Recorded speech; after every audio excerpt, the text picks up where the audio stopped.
Hello and welcome back to Gorge River. You can see Gorge River in the distance back there. So I've just been at home for the last 4 days. Now it was only going to be a quick visit home, and that's why you'll see I'm walking quite quickly northwards. And in this video I'm actually going to show you my hike from Gorge River out to the Cascade road in one day. Usually when Robin or I walk out or in by ourselves, we go just in one day. My record is actually 6 hours 50 minutes with a 42 kilometer hike. I'm not going to beat that today because I've got quite a heavy backpack, but yeah, hopefully somewhere around 9 or 10 hours should be my time today from Gorge River out to Cascade. So anyway, here we go. Here's the hike.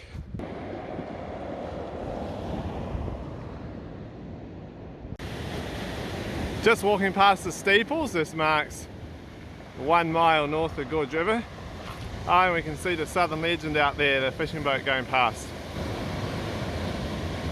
So for the first part of the hike, it's kind of stony and bouldery, and there's some places with sand. The sand sounds great to walk on, but it's not just like a normal sandy beach.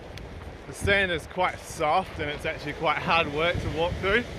So personally I enjoy the boulders more, but that's because I did grow up walking on the boulders and I have very good balance and can even run on the boulders. So most people still enjoy the sand more, just because you don't have to think and balance so much. But it is still quite hard work on the sand. It's not like a super easy stroll.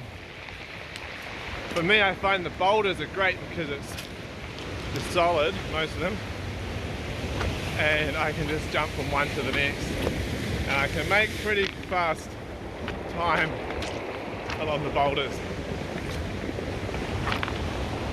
Some beautiful waves coming in behind. This here is a piece of fishing boat. It's quite a good symbol of just how rough and wild this coastline is. It's most likely off the Empress, which was a boat fishing just near the steeples, just north of Gorge, and two brothers were on board fishing for crayfish. They were in too close to shore, and a big wave came, tipped them upside down, and the boat got washed up onto the beach.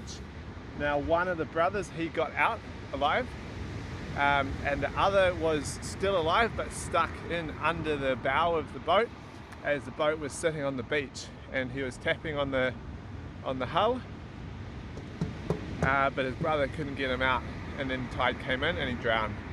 Pretty crazy story. That happened just before Dad moved to Gorge River back in the 70s. Been collecting some beach treasures as I come along, and check this out. Look at these power shells, they're so cute.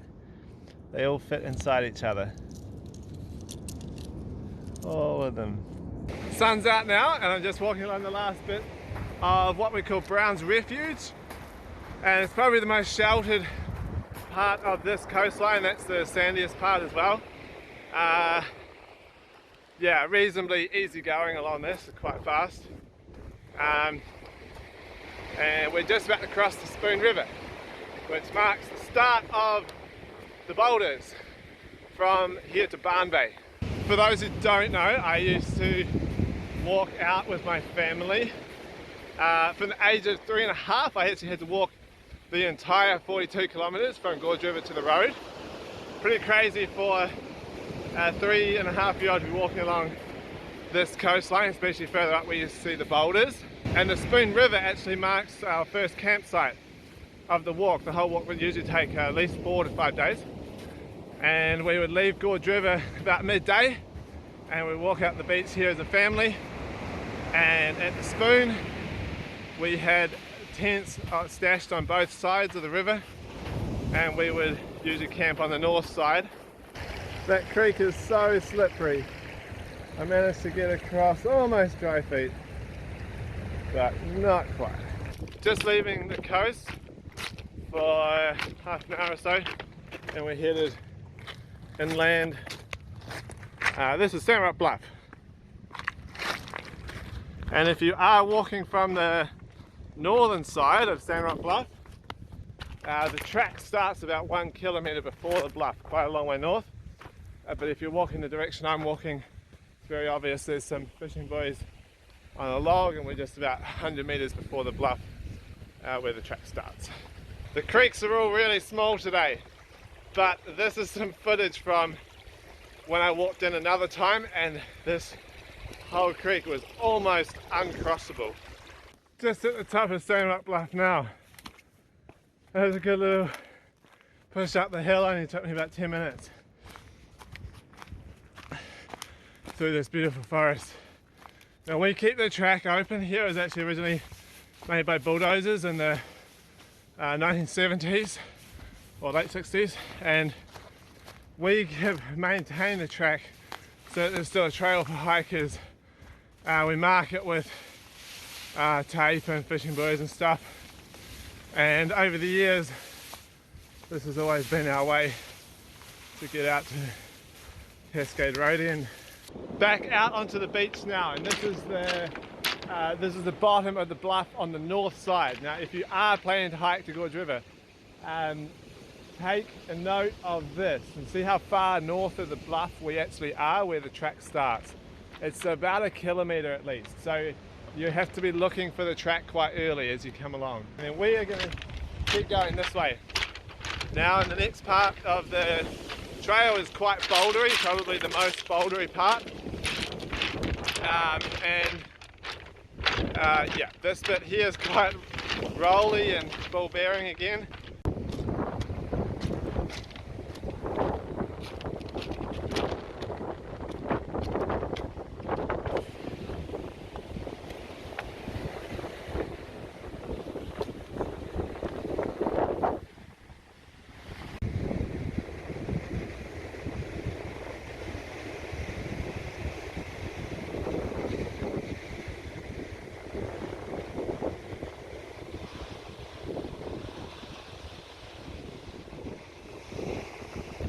A sleeping New Zealand fur seal that didn't even get up and run away. I don't know if it saw me. It had its eyes open. It didn't seem to see me. It usually don't run off. Getting close to the Barn Bay now. It's a super calm ocean today, but I'm just going to show you some footage that I took on a day where it wasn't so calm out here.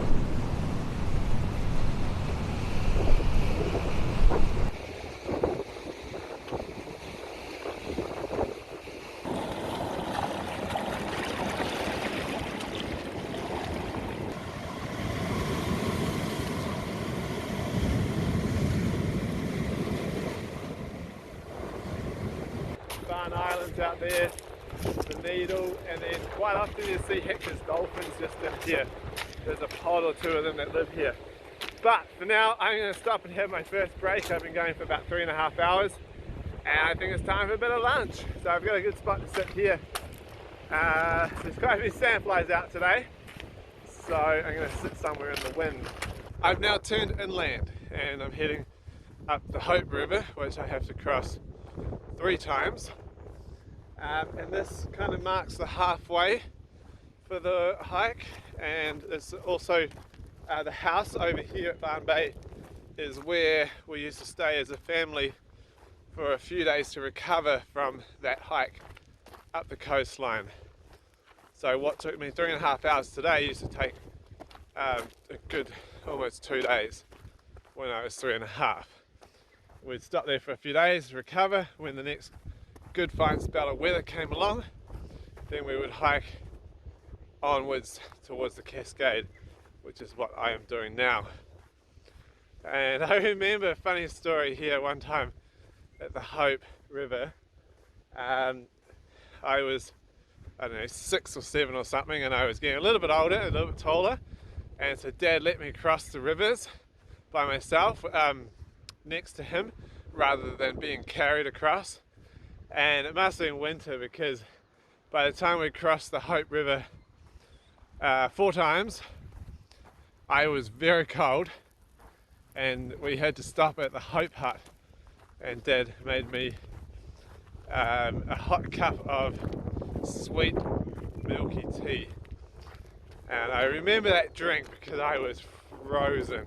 This is the Hope Hut where we used to stay as kids quite often. Sometimes we'd stay here for 2 or 3 days even if the weather was a bit rough.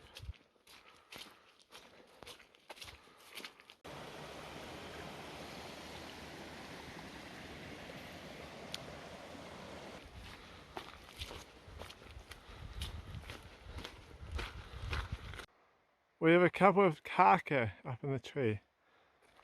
Quite common to see around here in this forest. Just at D Creek now, and I've stopped for my second break.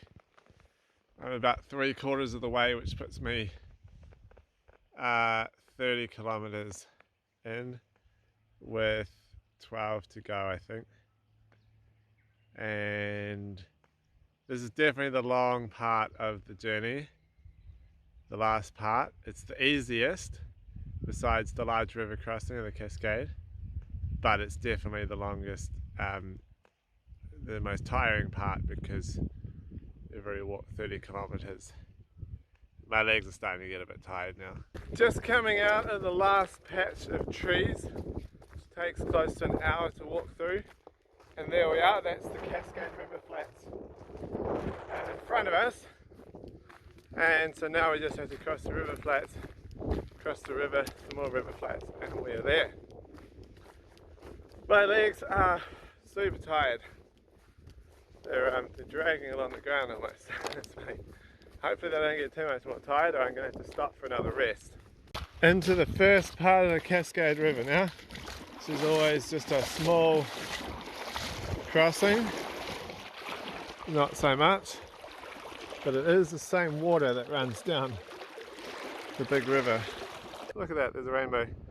This is the crux of the whole hike. If it's been raining in the last day or two, it's impossible to cross this river. Luckily for me today, it's looking like a pretty decent crossing and a pretty decent place. So I'm just going to go straight across at the top of that gravel bar there. I know that's going to be okay because the river's quite low, and I know this crossing is quite good.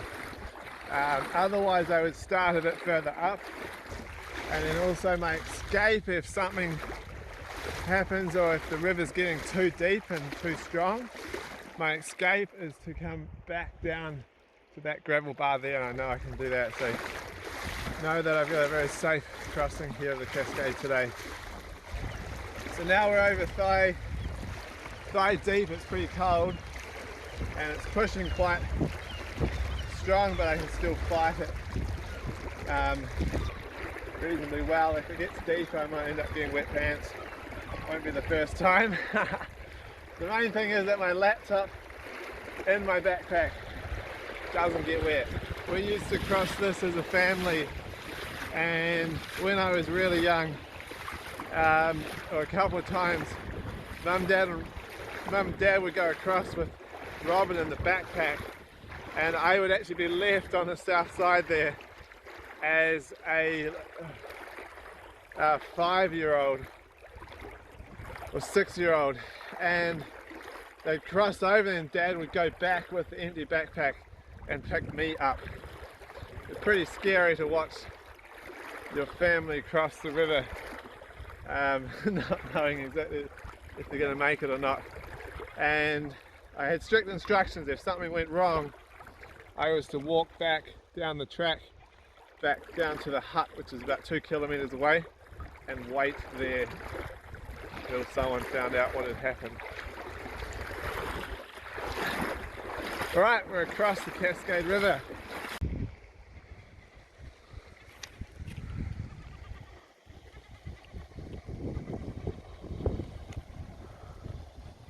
Pretty close now to the end of the road. We're just coming out to the first of the farmhouses here on the north side of the Cascade.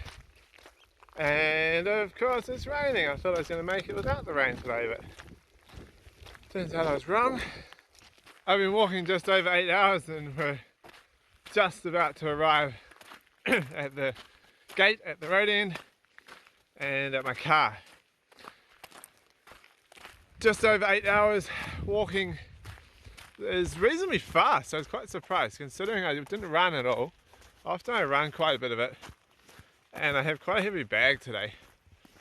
My legs got less tired towards the end, which was really good. And then I just said g'day to the farmer, Keith, and had a quick chat with him on the way past the farmhouse. Now, as kids, when we got here with Mum and Dad, we didn't have a car. And there used to be an old hut way over there, Morris Nolan's hut, that we would stay in until we could find a ride out to Haast. Well, often we get a ride with the farmer on the day, either on this side or Morris Nolan on the other side. But if we didn't get a ride, we'd have to stay in that hut. And I remember one time we stayed there 3 days waiting for a ride. So that's all for today, and that's all for my little hike. It was pretty fun. I enjoyed this. Always enjoy it. So good. And if you want to know more about walking anywhere along this coastline, especially to Gorge River, then just leave a comment below, and also like, share and subscribe to this channel. It would be awesome. If you want to see the full video of walking in, then this is the link as well. The link is down in the text below the video, and there's also a link to a blog post which kind of gives step-by-step instructions on how you can get there as well. Anyway, that's all for today. Thank you very much for watching, and good night, good day and good morning wherever you might be in the world.